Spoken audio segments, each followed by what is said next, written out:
Hello everyone. आज हमारी IMA team पहुंची है चिलागांव फलोद डिस्ट्रिक्ट में अभिषेक पालीवाल से मिलने। अभिषेक पालीवाल हमारी आईआईटी मेडिकल एकेडमी का हिस्सा रहे हैं 2017 से लेकर 2019 तक और उससे उनको एडमिशन मिला एम्स जोधपुर में। तो आइए हम उनका सफर सुनते हैं उन्हीं से।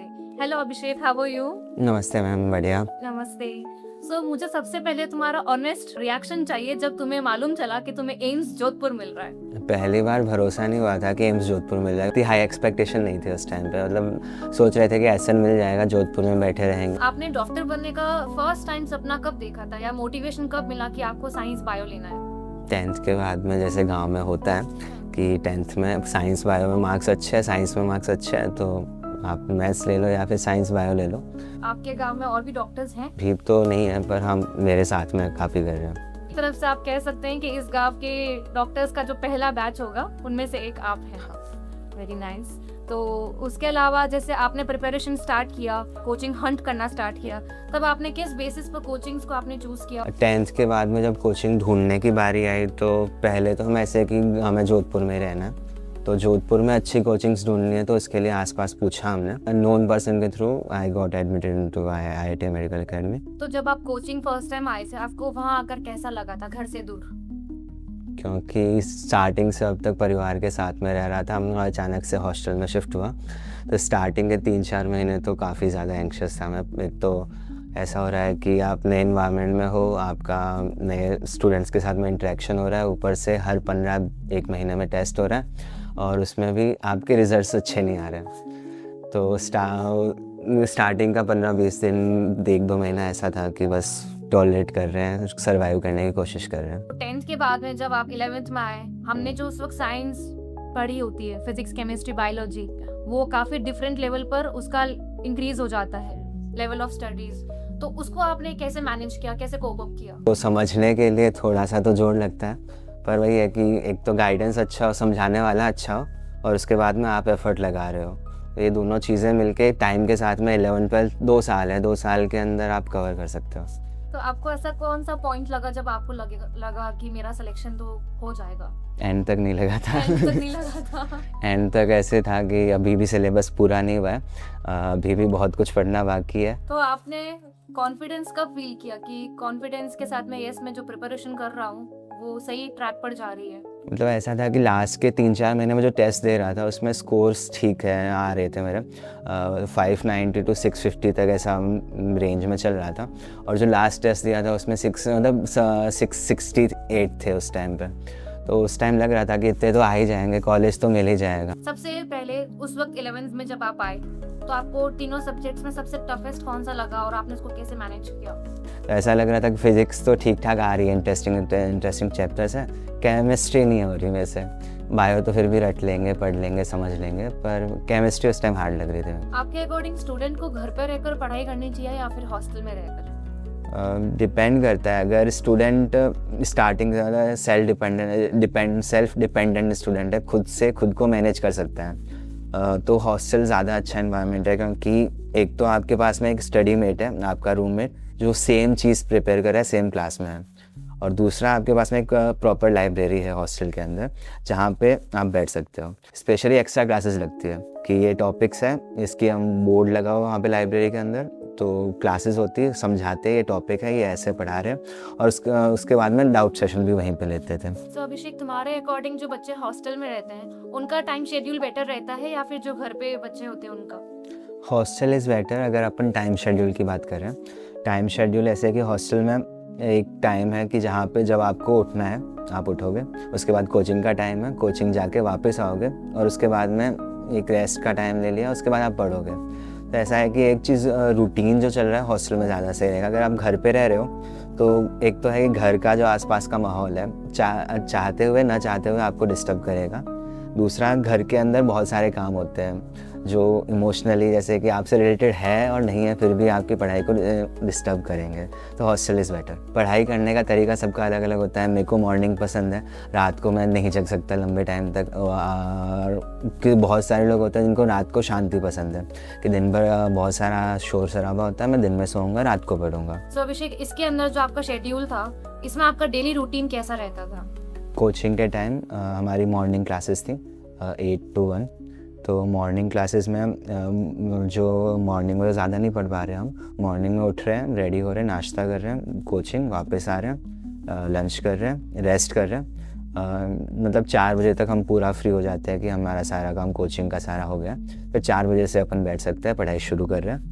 तो पहला काम ये है कि कोचिंग में जो पढ़ाया आज का टॉपिक्स है उसको नोट्स को रिवाइज़ कर लो, and then we are solving the module जो हमारी कोचिंग ने हमें प्रोवाइड करे और सर ने मार्क करा है जो क्वेश्चंस हैं ये आपको सॉल्व करने आज के इस टॉपिक से रिलेटेड है, तो वो हम टॉपिक के क्वेश्चन सॉल्व करके उस दिन का मतलब 8 बजे तक अपना कवर हो जाता है। फिर हॉस्टल में 8 से खाना शुरू हो जाता है, तो 8 से 9 के बीच में खाना खा रहे हैं, फिर थोड़ी देर फ्रेंड्स से बात कर रहे हैं, 1-2 घंटा रात को पढ़ रहे हैं और फिर स्लीप। रिवीजन और doubt time to time solve करवाना वो कितना मैटर करता है? तो रिवीजन इज़ इम्पॉर्टेंट।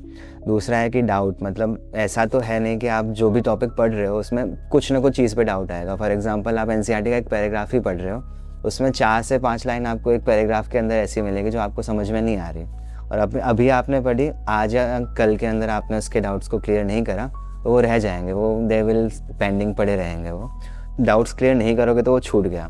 और अगर आपने उसके डाउट्स को क्लियर कर दिया तो वो पैराग्राफ है, आपके वो 4 लाइन डाउट्स थी, आपने जाके पूछी, उसने सामने वाले टीचर ने आपको अच्छे से समझाया, तो वो दिमाग में सेट हो जाती है, एंड तक याद रहती है वो। रिवीजन में खुद का रिवीजन ठीक है, उसके अलावा कोचिंग्स का भी।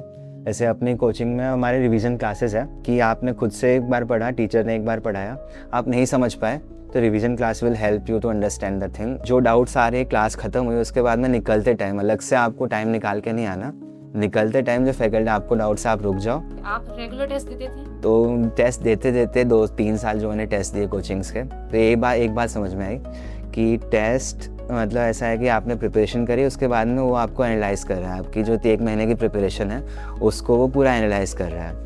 आप 1 महीने पढ़े, उसके बाद आपने एग्ज़ाम दे के आए, 180 क्वेश्चन सॉल्व करे कोचिंग के, पेपर दे के आए, उसके बाद घर पे आके बैठ के टेस्ट का एनालिसिस करा, और नेक्स्ट डे कोचिंग में जो अपनी फैकल्टी है वो टेस्ट को एनालाइज कर रही है। इररिस्पेक्टिव ऑफ आउटकम आपको टेस्ट टेस्ट जरूर देना देना चाहिए, डरना नहीं चाहिए टेस्ट से। टेस्ट देने से आपकी स्पीड भी इंक्रीज होती है, आपकी कंसिस्टेंसी से आपकी एक्यूरेसी ऑफ मार्किंग क्वेश्चंस भी आपका सिली मिस्टेक्स कम सिली होंगे। मिस्टेक्स कम होती है। एग्जैक्टली। कंसिस्टेंसी और डिसिप्लिन का कैसा रोल रहा था, कितना रोल रहा आपकी जर्नी में? अभी पढ़ो या बाद में पढ़ो, अभी पढ़ रहे हो थोड़ा पढ़ना है, बाद में बहुत ज़्यादा पढ़ना पड़ेगा, तो कंसिस्टेंसी सीख जाते हैं आप। 11th एंडिंग तक सीख गया था। टारगेट बैच ज्वाइन करने का प्लान किया, फिर से ड्रॉप करने का प्लान किया, तब आपके पूरे साल आपका माइंड प्रोसेस क्या चल रहा था, थॉट्स क्या रन कर रहे थे? फर्स्ट अटैम्प्ट हुआ था 12th के साथ में, जो मेरे फ्रेंड्स थे उसमें से बहुतों का सिलेक्शन हुआ, तो ऐसा लग रहा था कि यार मेरी एज नहीं है, मैंने एग्ज़ाम नहीं दिया, मैं 1 साल लेट हो गया हूँ। तो उसके लिए फिर मैंने अपनी फैकल्टी से बात करी, केमिस्ट्री टीचर से बात करी,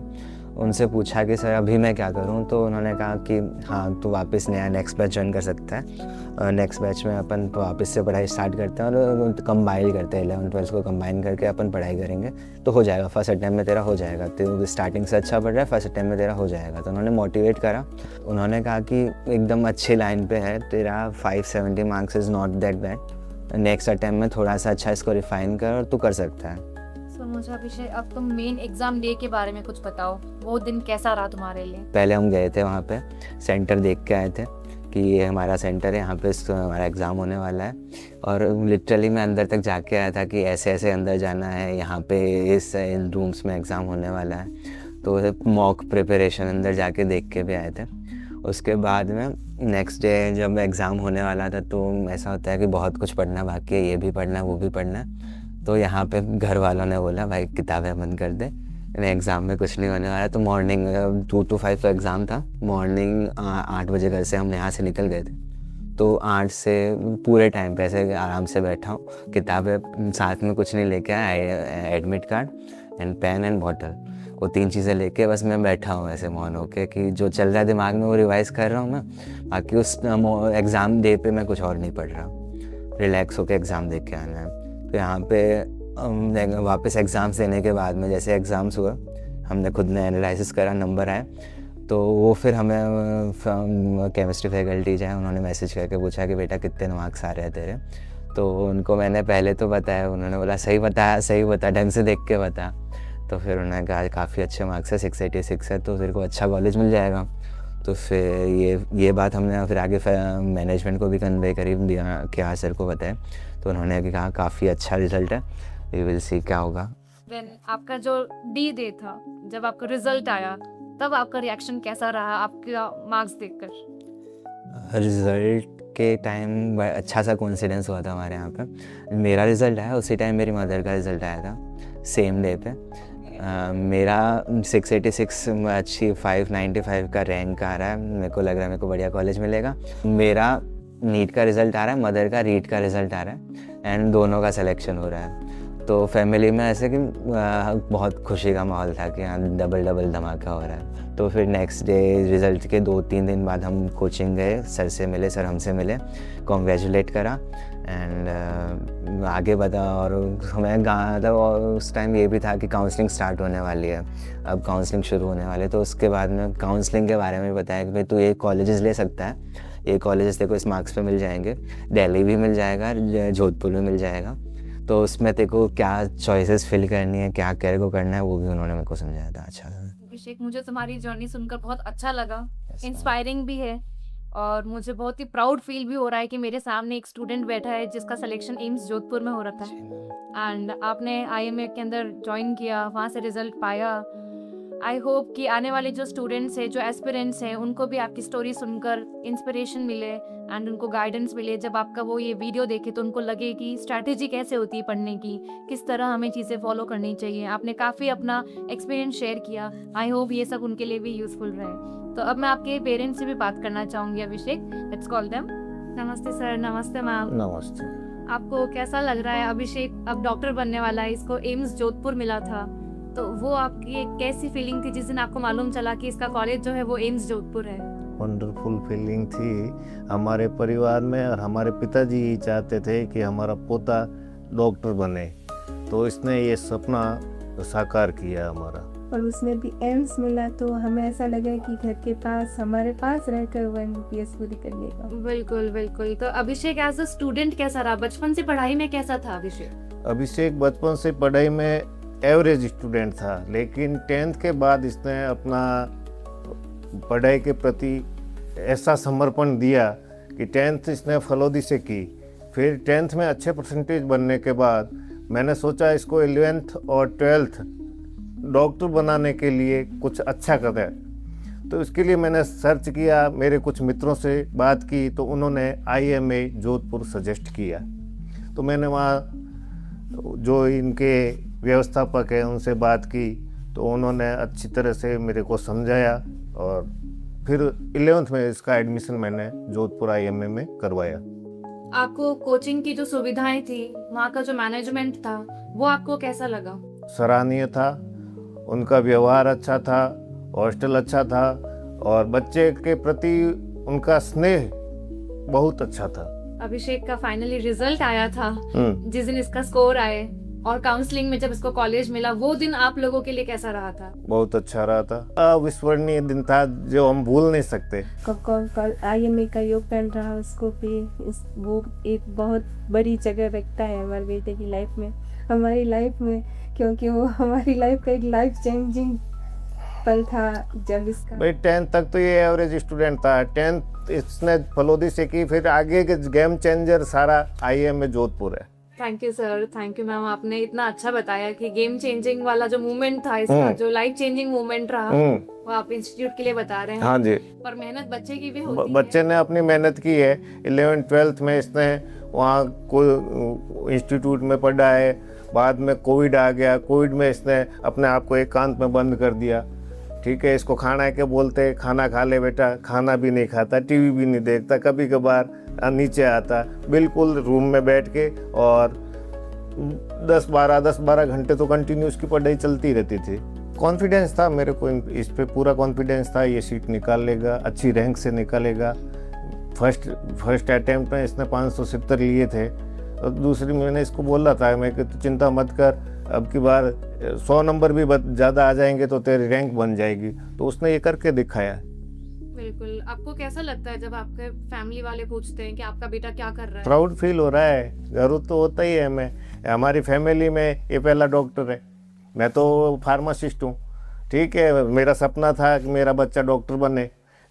पिताजी हमारी फैमिली पूरी एजुकेटेड फैमिली है, फादर है रिटायर्ड एचएम है। ठीक है, भाई वगैरह बैंक में मैनेजर है, और हमारी वाइफ है जो अभी फर्स्ट ग्रेड टीचर है। अब ये बच्चा लग गया है, बच्ची भी है तो बीएड कर रखा है उसने, वो भी अपनी तैयारी कर रही है। तो सब एजुकेटेड फैमिली के हिसाब से अपने आप चल रहे हैं। जब बेटे के बारे में बताते थे गर्व फील होता है। मेरा बेटा एम्स में, और एम्स जैसी संस्था मिलना, और हर कोई पूछता भी है कि कोचिंग कहाँ की तुम। कोचिंग तो आईएमए तो एकदम से ना बोलते थे ये कौन सी कोचिंग भाई, हमने आईएमए से की, आप भी जाके देखो, पढ़ा वहाँ जाओगे तो पता चलेगा। तो आईएमए कोचिंग करके एम्स लेके आया तो अच्छी कोचिंग है। एक मेरा एक और सवाल रहेगा आपसे कि जो अभी के पेरेंट्स हैं जिनके बच्चे नीट के लिए प्रिपरेशन कर रहे हैं, या आपके जो एरिया के लोग हैं जिनके बच्चे डॉक्टर बनना चाहते हैं, तो उनको आप क्या सजेशन देना चाहेंगे? उन पेरेंट्स से यही कहना चाहूँगा कि एक बार आप जाए आईएमए में। संस्थाएं जोधपुर में खूब सारी, अभी कोविड के बाद खूब सारी संस्थाएं आई है जो ये नीट का और ये और अदरवाइज कोचिंग करवा रही है। लेकिन एक बार आईएमए में जाके देखें, उनकी व्यवस्था देखें, उनका सहयोग देखें, उनका हॉस्टल देखें, और फिर अब सीकर कोटा जाने की बजाय जोधपुर मेरे हिसाब से बढ़िया बेस्ट है। ठीक है sir, thank you so much sir, thank you ma'am, आपसे मिलकर बहुत अच्छा लगा सर, थैंक यू।